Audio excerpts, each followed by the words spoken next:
आज अध्ययन कर रहे हैं कक्षा 7 के पाठ्य पुस्तक सामाजिक विज्ञान हमारा पर्यावरण से अध्याय 4 के अंतर्गत भाग 9 में चर्चा करेंगे पाठ्य पुस्तक के महत्वपूर्ण प्रश्नों की। तो कॉपी पेंसिल लेकर हो जाइए तैयार। देखिए पहला सवाल, निम्न प्रश्नों के उत्तर दीजिए। वायुमंडल क्या है? पहले भाग में हमने इस पे चर्चा की थी। वायुमंडल वायु का आवरण जो पृथ्वी पर बना हुआ है। हमने बताया था आपको कि ये पृथ्वी है और पृथ्वी के चारों तरफ एक वायु का क्या बना हुआ है बच्चों? एक आवरण बना हुआ है। और उस आवरण बनने के पीछे कारण भी आप लोगों को बताया था, गुरुत्वाकर्षण बल। इसी के कारण वायु का एक आवरण, चारों तरफ वायु घिरी हुई है। किसके? स्थल मंडल के ऊपर। देखिए उत्तर में, हमारी पृथ्वी के चारों ओर से वायु की घनी चादर से घिरी हुई जो परत है उसे ही क्या कहते हैं हम? वायुमंडल कहते हैं। अगला सवाल, वायुमंडल का अधिकतर भाग किन दो गैसों का बना हुआ है?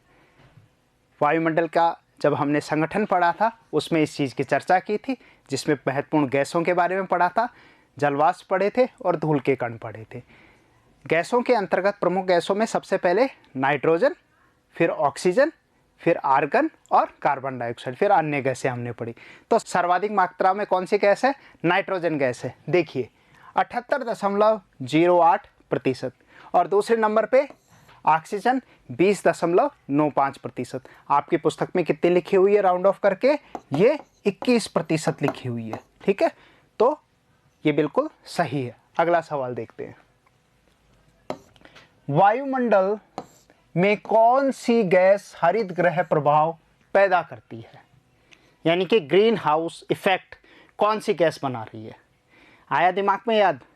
Carbon dioxide. बताया था ये गैस सूर्य की किरणों को क्या करती है? आने देती है पर बाहर नहीं जाने देती। सूर्य से तरंगें आती हैं और जब ये पृथ्वी से टकराती हैं तो क्या बन जाती हैं? सूर्य से प्रकाश से आपको बताया था किस तरीके से किरणें आ रही हैं। ये किरणें कहलाती हैं लघु तरंगें, शॉर्ट वेव्स। और जब ये पृथ्वी से टकराती हैं तो जो कार्बन डाइऑक्साइड होती है वो इसको क्या करती है? अंदर अवशोषित कर लेती है। अवशोषित कर लेती है जिसके परिणाम स्वरूप अंदर का जो तापमान है वो बढ़ जाता है और सामान्य तापमान को बनाए रखने में भी इसका महत्वपूर्ण योगदान है। और ये इनको बाहर नहीं जाने देती। तो इसी से क्या बन जाता है? हरित गृह प्रभाव, यानी कि ग्रीन हाउस इफेक्ट बन जाता है। तो देखिए कार्बन डाइऑक्साइड है, इसी के जैसे और भी गैसें हैं। कार्बन मोनोऑक्साइड है, सल्फर डाइऑक्साइड है, मीथेन है, इथेन है, प्रोपेन है। ये और गैसें हैं। और इसी से जुड़ा हुआ एक और टॉपिक है जो ग्लोबल वार्मिंग, और उन्हीं में इन्हीं गैसों का महत्वपूर्ण योगदान रहता है। परंतु ग्रीन हाउस इफेक्ट बनाने में किसका योगदान है? कार्बन डाइऑक्साइड का योगदान है। अगला सवाल देखते हैं, मौसम किसे कहते हैं? सामान्य से परिभाषा चर्चा की थी मौसम और जलवायु टॉपिक में। मौसम दैनिक वायुमंडलीय दशाओं का योग क्या कहलाता है? मौसम कहलाता है। देखिए लिख लीजिए इसको कॉपी में, दैनिक वायुमंडलीय दशाओं का योग मौसम कहलाता है। मौसम वायुमंडल की प्रत्येक घंटे तथा दिन प्रतिदिन की स्थिति को इंगित करता है, उसी को बताता है। समझ गए? अगला सवाल बहुत अच्छा सवाल है। वर्षा के 3 प्रकार लिखें। बहुत आसान है। हमने वर्षा के टॉपिक पढ़ा, वर्षण के बारे में पढ़ा, पूरी प्रक्रिया को जाना। तो प्रकार पहला कौन सा बताया था? सहवनीय वर्षा। दूसरा पर्वतीय वर्षा और तीसरा चक्रवातीय वर्षा। नोट कर लीजिए कॉपी में क्या क्या है? सहवनीय वर्षा, पर्वतीय वर्षा और चक्रवातीय वर्षा। अगला सवाल देखते हैं, वायुदाब क्या है? वायु का भार और वायु के भार से हम पे जो दाब विकसित हो रहा है, उत्पन्न हो रहा है, उसी को क्या कहते हैं? वायुदाब कहते हैं। और ये कहाँ से लिया जाता है? ये औसत समुद्र तल से लिया जाता है। कितना बताया था? 1013.25 मिलीबार औसत वायुमंडलीय दाब है। नोट कर लीजिए। पृथ्वी की सतह पर वायु के भार, किसका भार? वायु का। लगाया गया दाब, भार से दाब लगा और वही क्या कहलाता है? वायु दाब कहलाता है। अगला सवाल, ये बहुत आसान सवाल आ गए हैं, ये हर बच्चे को पूरे करने चाहिए और अगर डिटेल में हर वीडियो को आपने देखा है तो मिनटों में इनका उत्तर हल कर डालोगे। देखिए, निम्नलिखित में से कौन सी गैस हमें सूर्य की हानिकारक किरणों से बचाती है? सूर्य की हानिकारक किरणें, तो कौन सी गैस है? Carbon dioxide. क्या पढ़ा इसके बारे में? कार्बन डाइऑक्साइड तो क्या करती है? औसत वायुमंडलीय ताप को बनाए रखती है और ग्रीन हाउस पैदा करती है, तो ये तो नहीं हो सकती। नाइट्रोजन, वनस्पति की वृद्धि में इसका योगदान बताया था।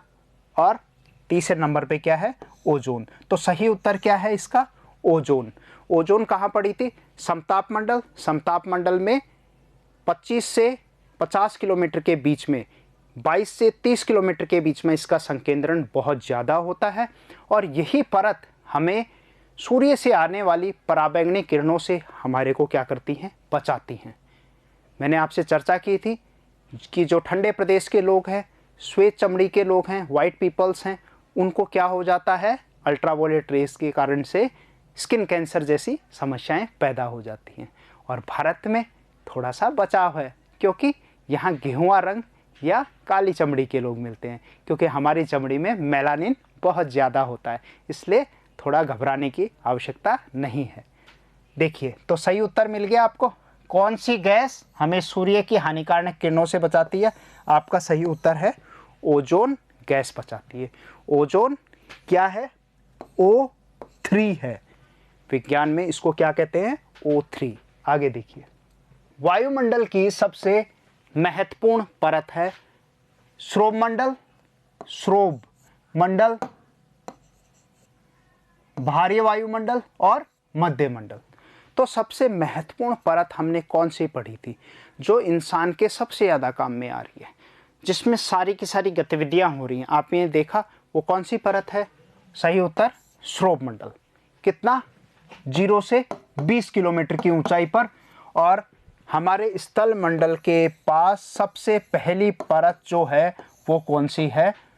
श्रोभ मंडल ही है। समझ गए? अगला सवाल, वायुमंडल की निम्न परतों में से कौन सी बादल विहीन है? बादल नहीं है। पिछले वाले में हमने देखा श्रोभ मंडल में संपूर्ण मौसम और जलवायु संबंधी घटनाएं इसी में संपन्न होती हैं। मैंने आपको बताया था कि जो वायुयान होते हैं उनके उड़ने के लिए सबसे बेहतरतम परत वो कौन सी होती है? समताप मंडल होती है, क्योंकि वायुयान वहाँ उड़ के तो जाएंगे स्थल मंडल से श्रोभ मंडल, श्रोभ मंडल से कहाँ जाएंगे? समताप मंडल पे। पर जब समताप मंडल में पहुँचते हैं तो वहाँ पर मौसम संबंधी घटनाएं, बादल वगैरह तो नहीं बनते, तो बिना किसी व्यवधानों के, किसी अवरोधों के वायुयान आराम से उड़ सकते हैं। तो इसीलिए कौन सी है वो परत है? आपकी समताप मंडल। सही उत्तर 2 नंबर, समताप मंडल। क्लियर? अगला सवाल, वायुमंडल की परतों में जब हम ऊपर जाते हैं तब वायु दाब क्या होता है? मैंने आपको बताया था जैसे जैसे हम ऊपर जा रहे हैं, ऊपर जाने पर वायु का भार, वायु क्या होगी? विरल हो जाएगी। ऊपर वायु नहीं मिलती है तो वायु का भार भी क्या लगेगा? कम लगेगा। और कम लगने के कारण वायुदाब क्या होगा? आपका उत्तर होगा कम। यानी कि कम का मतलब क्या होगा? ऊपर जाने पर क्या हो जाता है? घटता है, कम हो जाता है। मैंने ये भी जानकारी दी थी कितना घटता है।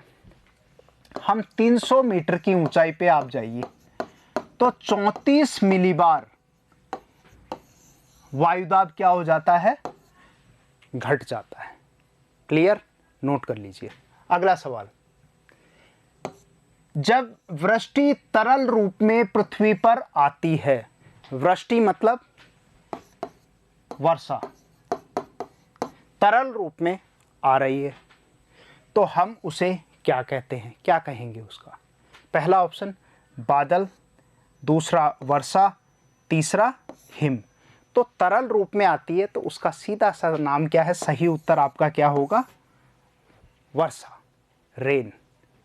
बूंदें आती हैं तो वो तरल रूप है। पहला वाला क्या है? बादल। तो बादल तो संघनित होंगे तभी तो क्या होगा, वर्षण होगा। और आखिरी ऑप्शन क्या है, हिम।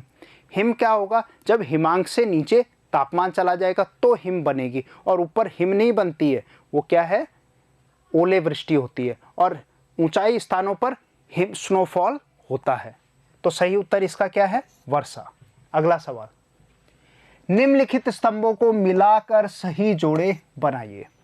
सबसे आसान सवाल आ गया, किसी के नंबर नहीं कटने चाहिए इसमें, ध्यान से देखना। पहला, व्यापारिक पवने, लू, मानसून और पवन, हमें इनके उपयुक्त जोड़ों से इनका मिलान करना है। देखिए, व्यापारिक पवने, व्यापारिक पवने कैसी हैं, स्थायी पवन है, साल भर एक ही दिशा में चलती है, तो इनको क्या कहेंगे, स्थायी पवने, व्यापारिक पवनों का उदाहरण। लू स्थानीय पवन है, लू किसका उदाहरण है, स्थानीय पवन का, किसी स्थान विशेष पे चलती है। मैंने बात की थी, मई जून में चलने वाली अत्यंत ताप पैदा कर देती है, तापमान को बढ़ा देती है, 48 से 50 डिग्री सेंटीग्रेड तापमान हो जाता है। विशेष रूप से उत्तरी जो पश्चिमी भाग हैं, विशेष रूप से राजस्थान के भागों में इस तरीके की हवाएं चलती हैं, जिसका स्थानीय लोगों ने नामकरण क्या किया है, लू। मानसून, मानसून क्या है, देखिए, मौसमी पवने, क्या परिभाषा दी थी, ऐसी पवने जो 6 महीने से अपनी दिशाओं को क्या कर लेती हैं, परिवर्तित कर लेती हैं। 6 महीने, जैसे भारत के संदर्भ में हमने बात की थी, 6 महीने क्या बताया था आपको, देखो इस तरीके से भारतीय मानसून की मैंने चर्चा की थी आप लोगों से, हमने बात की थी, यहाँ से क्या आएगा, दक्षिण पश्चिम मानसून, और ये कब आता है, ग्रीष्मकाल में, और शीतकाल में उत्तर पूर्व मानसून। तो आपने क्या देखा है कि ये जो मानसूनी हवाएं हैं, ये 6 महीने से अपने दिशा को क्या करती हैं, परिवर्तित कर लेती हैं।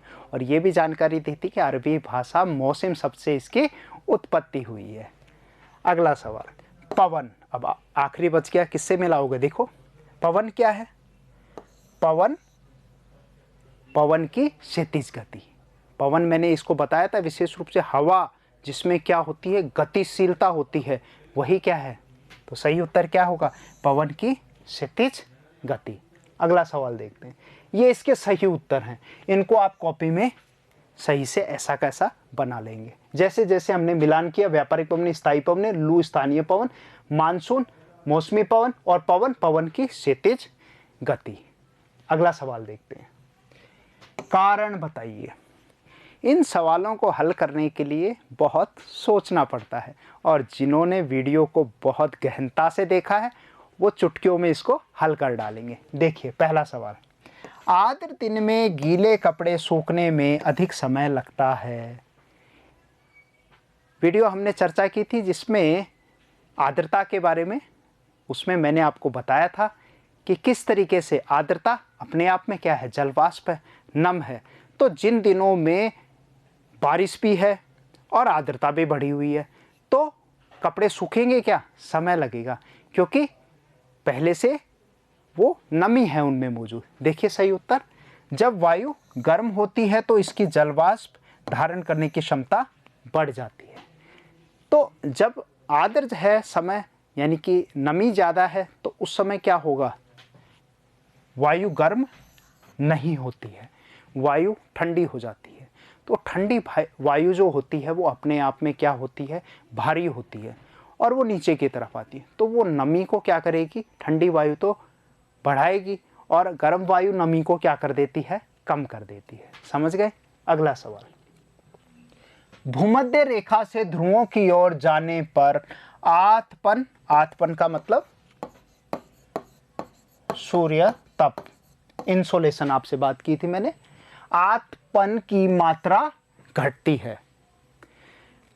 हमने चर्चा की थी सूर्य ताप, जब मैंने आतपन पढ़ाया था, कि ये विषुवत रेखा 0 डिग्री अक्षांश, हम जैसे जैसे विषुवत रेखा से 90 डिग्री उत्तर ऊपर की तरफ जाए या 90 डिग्री दक्षिण की तरफ जाए, तो जैसे जैसे आप विषुवत रेखा से ध्रुवों की तरफ जाएंगे क्या होगा, तापमान में कमी आती है। तो क्या कारण था इसका, क्योंकि सूर्य की किरणें सीधी कहाँ पड़ रही हैं, भूमध्य रेखीय क्षेत्रों पे या विषुवत रेखीय क्षेत्रों पर, इक्वेटर कह सकते हैं।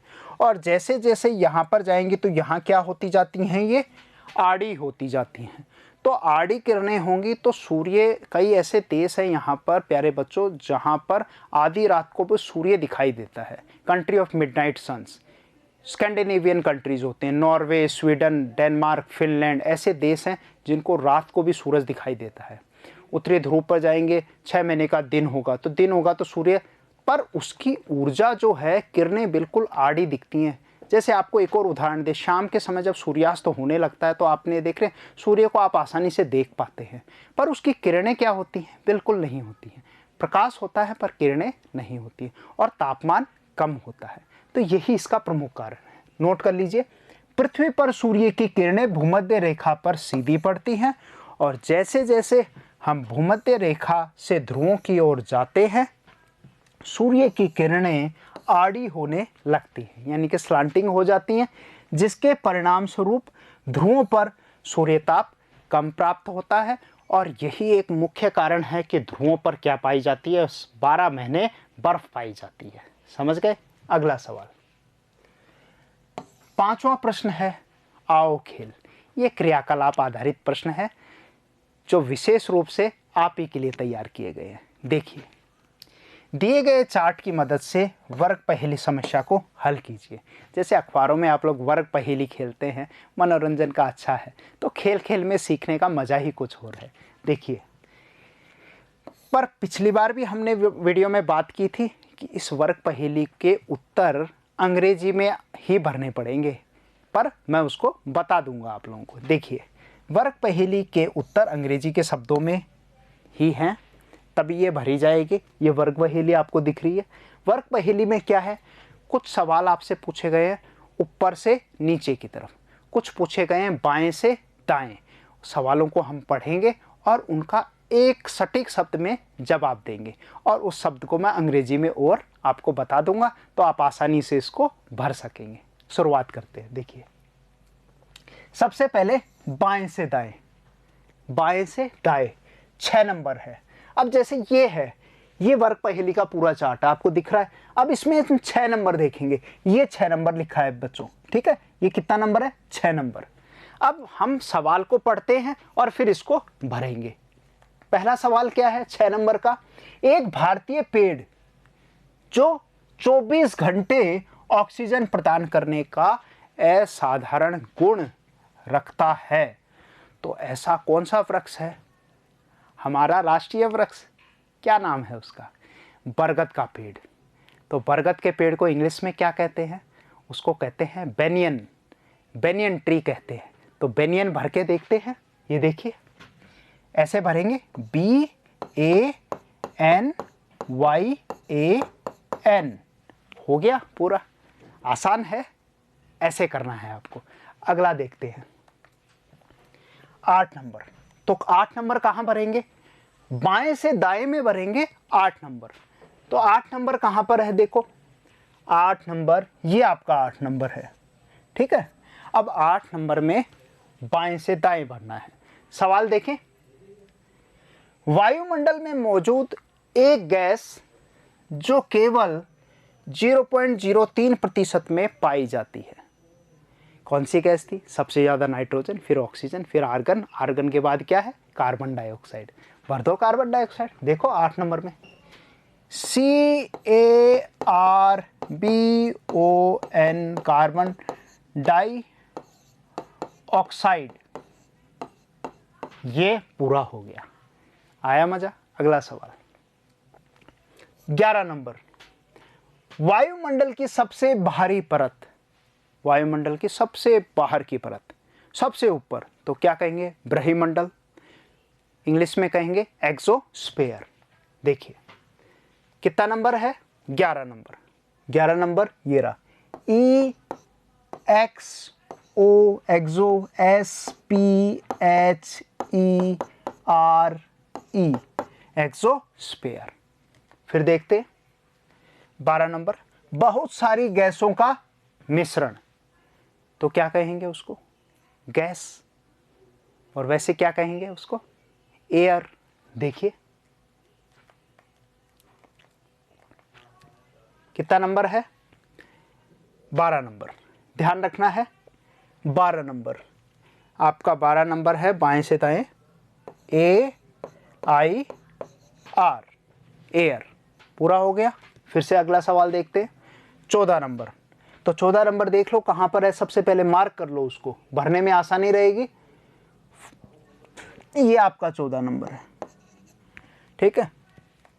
अब देखते हैं, जीवित रहने रखने वाली गैस, यानी रहने के लिए कौन सी जरूरी गैस है? जीवनदायिनी गैस क्या है? ऑक्सीजन। भर देते हैं इसको 14 नंबर पे, OXYGEN, ऑक्सीजन। हो गया। फिर देखते हैं अगला 15वां नंबर, गतिशील वायु क्या कहेंगे? पवन, तो उसको क्या कहेंगे? विंड। 15 नंबर में देखो, WIND, विंड। हो गया पूरा। इसी तरीके से देखो 16 नंबर, एक भारतीय पेड़ जिसका औषधीय गुण के लिए वो बड़ा महत्वपूर्ण है। बहुत औषधीय गुण होते हैं। पेड़ पूछा है, पौधा नहीं पूछा है। पौधा पूछते तो तुलसी है, बेसिल कह सकते थे, पर पेड़ पूछा है, क्या नाम आएगा? नीम। भर दीजिए। कितना नंबर है? 16 नंबर में नीम भर दीजिए। 16 नंबर आपका NEEM, नीम। हो गया पूरा। अगला सवाल 18 नंबर, हानिकारक सूर्य किरणों से हमारी रक्षा करने वाली गैस, अभी पढ़ा था नाम, याद है? 18 नंबर में भर दो, ओजोन। क्लियर। अगला सवाल 19, निम्न क्षेत्र। निम्न क्षेत्र क्या होता है? अवदाब का क्षेत्र, लो प्रेशर। तो वहां क्या बनता है? साइक्लोन बनता है, चक्रवात। 19 नंबर में CYCLONE, साइक्लोन। पूरा हो गया। तो हमने ऊपर से नीचे पहले हमने कर लिया, बाएं से दाएं, और अब हम देख रहे हैं ऊपर से नीचे की प्रश्नावली को। देखें तो कैसे करोगे? पहला है 1 नंबर भरना है, जलवाष्प की वायु में मात्रा कितना है? कितनी मात्रा है? तो मात्रा तो 4% है, 0 से 4%, पर उस मात्रा को कहते क्या है? आर्द्रता। क्या कहते हैं? आर्द्रता। तो क्या भरोगे? ह्यूमिडिटी। 1 नंबर में HUMID आ गया, ह्यूमिडिटी। पूरा हो गया। अगला सवाल, वायुमंडल में धूल के कणों के चारों ओर जलवाष्प का संघनन होता है। मैंने बताया था धूल के कण और जलवाष्प दोनों मिलकर क्या बनाएंगे? बादल बनाएंगे। तो भर दो इसमें 2 नंबर में। 2 नंबर में आप देखो CLOUD, क्लाउड। क्लियर। अगला देखते हैं 4 नंबर, वायुमंडल में छोटे अंतराल के लिए बदलाव, थोड़े समय के लिए बदलाव होगा तो उसको क्या कहेंगे? मौसम कहेंगे। तो उसको क्या कहते हैं हम? वेदर। तो 4 नंबर में आप वेदर भर दो। 4 नंबर में, 4 नंबर देखो इसमें, 4 नंबर वेदर, WEATHER।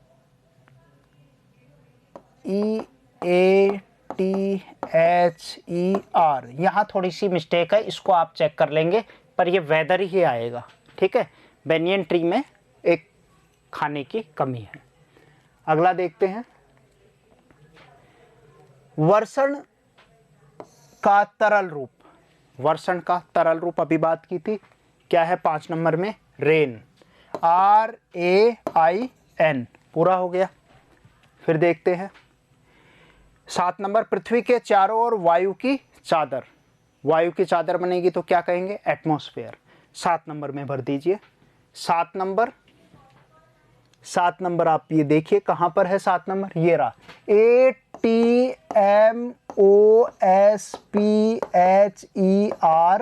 ई, एटमॉस्फेयर। मजा आ रहा है करने में? अगला सवाल, वायु दाब को मापने का यंत्र, बैरोमीटर। 9 नंबर में भर दीजिए। 9 नंबर देखिए कहां पर है। 9 नंबर आपका 9 नंबर है, 10 इधर आ गया, ये 9 नंबर ये रहा, BAROMETER,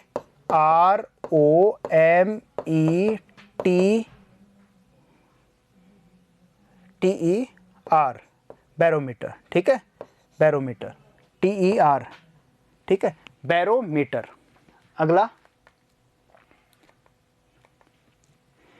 सूर्य से आने वाली ऊर्जा, सूर्य से आने वाली ऊर्जा को क्या कहेंगे?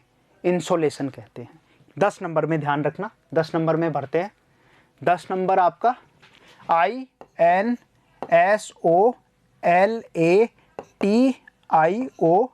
इंसोलेशन, सूर्यताप। अगला 13 नंबर पे, शीत से दृश्यता में कमी आ जाती है। शीत से दृश्यता में कम आती है, ठंडा होता है। अब सर्दियों में आप देखते हैं दिखाई नहीं देगा, क्या कहेंगे उसको? धुंध, यानी कि फॉग। 13 नंबर में, 13 नंबर आप देखो कहां पर है, FOG, फॉग। पूरा हो गया। अगला सवाल 17वां, जब सूर्य हमारे सिर के ऊपर होता है वह समय क्या होता है? उसको कहेंगे नून, दोपहर, आफ्टरनून कहते हैं ना, गुड आफ्टरनून। तो NOON, कितना नंबर था? 17। 17 नंबर, NOO और N आ गया। आया मजा? अब आपके लिए ये तैयार करके और लिखे हैं, आप ये देख सकते हैं, ये इनके उत्तर हो रहे हैं। बाएं से दाएं हैं, पूरा आप देख सकते हैं। बनियान, carbon dioxide, exosphere, air, oxygen, wind, नीम, ओजोन, पूरे उत्तर इसमें हैं। आसानी से आप इसको पूरा नोट कर लें। ये बाएं से दाएं के उत्तर हैं और ये ऊपर से नीचे के उत्तर हैं। वीडियो को पॉज करके आराम से इसको सही से आप भर लें, और आपके साथ मैंने भरा भी है। आया मज़ा? इसी तरीके से निरंतर वीडियो देखते रहिए। इसी के साथ नमस्कार,